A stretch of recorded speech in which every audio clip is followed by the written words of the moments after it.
At sa video nga na ito is ikukuwento ko nga pala sa inyo na napagalitan ako ng aking biyenan. Pero bago nga ang lahat, isamahan nyo nga pala ako mag-breakfast muna. Ayan. Gumawa nga pala yung mother-in-law ko ng upma and chai. So, na-amaze nga ako doon sa biyenan ko kasi marunong siyang gumawa ng mga South Indian dishes. Ang akala ko kasi noon is more on North lang yung alam niya dahil nga from Rajasthan sila. Grabe talaga dito sa India kasi ma-amaze ka kung gaano ka-diverse yung country nila and kahit sa pagkain, nako, kahit sa ang states ka nga mapunta is iba't iba din talaga yung mga dishes nila and delicacies. So after nga namin magagahan ni Abby is lumabas kami para bumili ng mga pasalubong sa Pilipinas. At inagahan na nga lang din namin and rush dahil nga konti na lang yung oras namin dito. Madami pa kasi talaga kaming gustong gawin dito sa Tironel Valley kaso dahil konti na lang yung oras namin. So ayun, talagang ini-squeeze na namin bawat segundo. So after nga namin mamili is bumalik na kami dito sa shop nila Abby. And tinanong nga din niya ako kung gusto ko daw bumili ng sugarcane juice kasi bibili daw siya. And na-offeran nga daw siya ni kuya. Kaya ayun, lumabas na rin ako and nakinood kung paano nga nila ginagawa to. So alam ko maraming mag-react sa inyo kasi parang pakiramdam nyo madumi yung paligid, madumi yung pagkakagawa kasi kinakamay lang.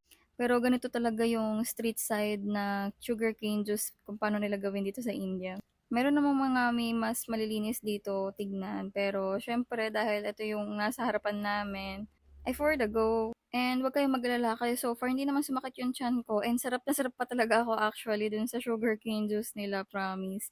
Kasi yung sinerve nila sa akin is malamig. Nilagyan yata nila ng ice and meron ding lime and everything nice. So far mas nagustuhan ko to kaysa dun sa na-try ko dun sa Delhi kasi nga yung sa Delhi medyo may pagkamatapang, yung pagkaka-grassy or leafy taste niya. Pero yung nandito is napaka-refreshing nung taste niya. Hindi siya masyadong matapang. So ayun, parang winner na winner talaga sa akin to, promise. After nga namin dito is pumasok ako sa loob at nabudol pa ako nga nito. Yung foldable hair dryer nga ng Morphe Richards or ng Bajaj. So sa mga hindi pala nakakaalam sa inyo is distributor nga pala sila Abby ng Bajaj Electronics or Electricals. Nagbebenta nga pala sila ng mga appliances, ganyan. So ang nagmamanage nga pala dito is yung kuya ni Abby. Dahil originally is nag-work din si Abby sa indoor. At yun talaga yung pinaka main scope niya for now. Pero bago pa kasi talaga siya lumipat ng indoor is almost parang ang tagal niya din dito nagstay and siya talaga nagmamanage dito sa Tironel Valley ng shop nila. Hanggang sa napalago niya nga ito and pinasa niya sa kapatid niya or kuya niya. At dahil last supper na nga namin dito sa Tironel Valley, ano daw last supper? Para na kayong bibitahin yan, charot. So gumawa nga pala ng dinner yung mom ni Lakshmi, yung friend namin.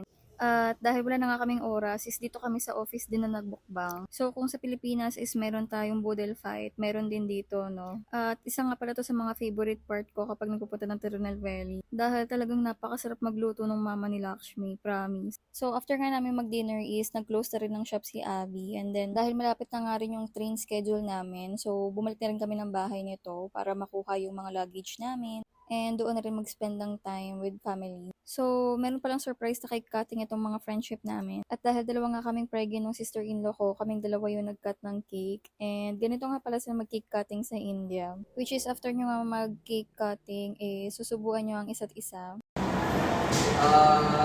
Congratulations. Clap பண்ணுங்க சூப்பர் சும்மாவே நின்னுட்டு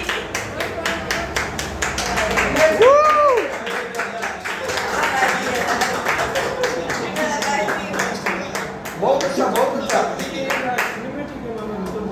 उसके साथ साथ एक तीसरी तरफ भाग रहे हैं तो ये दो फैक्टर्स हैं जिसकी वजह से यहाँ पे जो फील की तुम्हारी आदत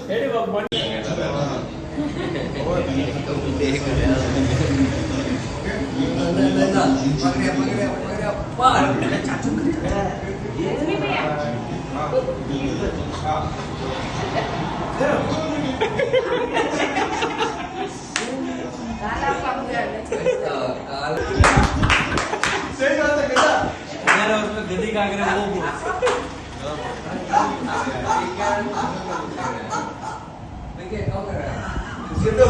And that's it. Dito na nga nagtatapos ang Tironel Valley vlog natin. Charot. So, ayun na nga guys. Ikukwento ko na nga sa inyo kung bakit ako napagalitan ng mother-in-law ko. So, kung mapapansin nyo nga the whole days, wala nga rin kami sa bahay. So, hindi ko rin masyado silang nakasama. At ayun, pag uwi nga namin ng bahay is bigla niya ako sinabihan na saan nga daw ako nagpupunta at hindi nga lang daw ako nagtanghalian sa bahay. Hindi man lang daw niya ako nakasama, ganun, or nakakausap. Hindi man lang daw ako umuwi para magtanghalian sa bahay. So, ayun nga guys, nagulat ako kasi ang dami niyang rant sa buhay na hindi ko ini-expect. Yun pala gusto lang pala niya akong makasama and baka bonding. Kahit hindi nga kami nagkakaintindihan dahil sa language barrier or nagsa-sign language lang kami or pinapatranslate ko sa sister-in-law ko or sa ibang kasama namin sa bahay. In short, nagtatampo lang pala si Biena. So, ang sabi ko nga, ayun, kasi nga yung anak niya, kung saan-saan ako dinala, hindi ko ine-expect na hindi kami makakauwi dahil ang sabi nga namin, dun kami kakain sa bahay.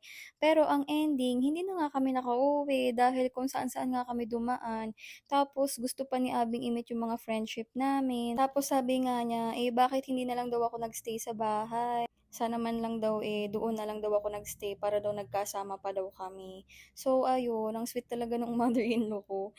Kasi hinahanap pala niya ako the whole day. Parang nalungkot ako talaga nung last day namin. Gawa nga ng, ayun, parang feeling ko kasalanan ko ng bongga na hindi ko sila nakasama. So, ayun. Pero so far, napaka-thankful ko talaga sa pamilya ni Abby kasi alam mo yung ramdam na ramdam ko na mahal din talaga nila ako. Na hindi man kami lagi magkakasama 24 hours a day. Grabe yung, yung effort nila para lang makausap ako or baka bonding ako or kamustahin ako. 'Pag magkakalayo kami, tumatawag sila lagi, ganyan. Alam mo yung tipong ako kasi yung tao na hindi ako masyadong pala-communicate. Not unless ikaw yung makipag-communicate sa akin or tawagan mo ko or ganyan. Pero sila, grabe, ganun sila. Kabaliktaran ko. Sila pa yung lagi nangangamusta sa akin na dapat ako yung nangangamusta, 'di ba? So, doon pa lang, sobrang appreciate ko na sila. So, ito nga pala pinapakita ko sa inyo is dito kami nagstay ni Abby for a day dahil nga gabi pa yung flight namin papuntang Philippines. And dito na lang din kami naghanap ng lunch. Ayan, tali nga pala yung kinain namin. Actually, alam nyo tong tali na to, free refill to and then unlimited yung rice. And umorder nga pala ako ng coffee. Alam nyo ba kung magkano lang to mga day? 250 rupees. Imagine niyo yun, busog na kayo sa worth 160 pesos. Kasi day, hindi talaga kayo titigilan ng mga tao dito. Hangga't hindi kayo nabubusog, ganyan, ikaw na lang yung aayaw. And natatawa nga pala ako sa part na to kasi tinitignan pala nila na nagbi-video daw ako and tinatanong nila ano daw ginagawa ko. Kumbaga, mga for the curious ang person. Isa nga pala sa mga culture shock ko dito sa India is mahilig sila mag-serve ng mga pagkain. Like, ipaghahain ka nila ng mga pagkain dito, ganun. Kasi sa atin sa Pilipinas, di ba sinaserve lang sa table and then tayo na bahala mag-serve sa sarili natin. Dito sila nagsaserve talaga.